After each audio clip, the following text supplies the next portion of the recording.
week 11 of Fripp at 80, and this week we have The New World from the album Live, and you can choose your date for the recording of this.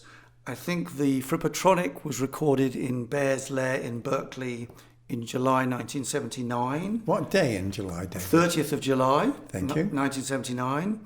The solo, we think, was added in 1983, probably with Tony Arnold. Yes, at Arnie Shack. At Arnie yes. Shack. And the album was released in 1986. What was this? The Crafty album. This was the Crafty album, the first live. All right. So let's go to the Bears Lair, and the Frippatronic loop, we believe, was the first of the performance.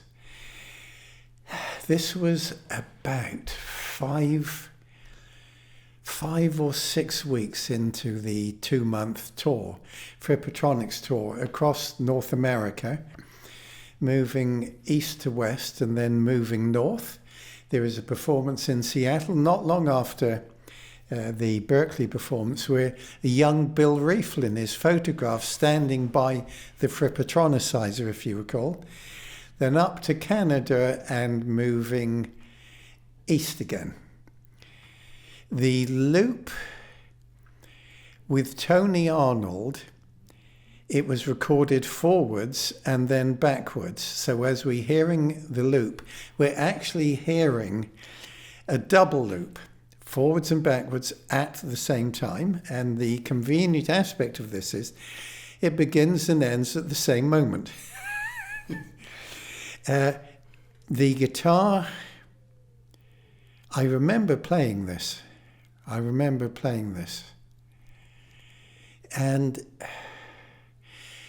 it continues to hold up as spontaneous composition for me, both the loop and the solo, spontaneous composition. And why was it included in the League of Crafty Guitarists Live? Well, the answer is there wasn't enough material.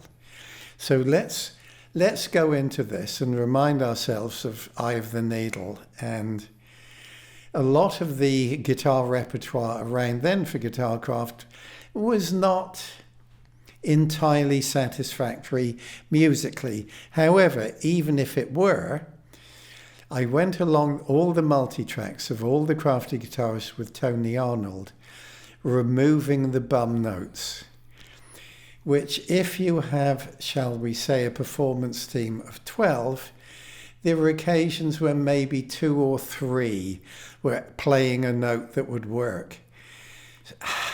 It was something of an ordeal.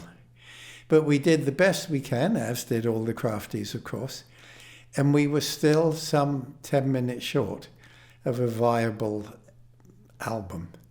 So we included this piece, recorded 1979 and 1983, to make it an acceptable length for the honest punter handing over their hard-earned pay.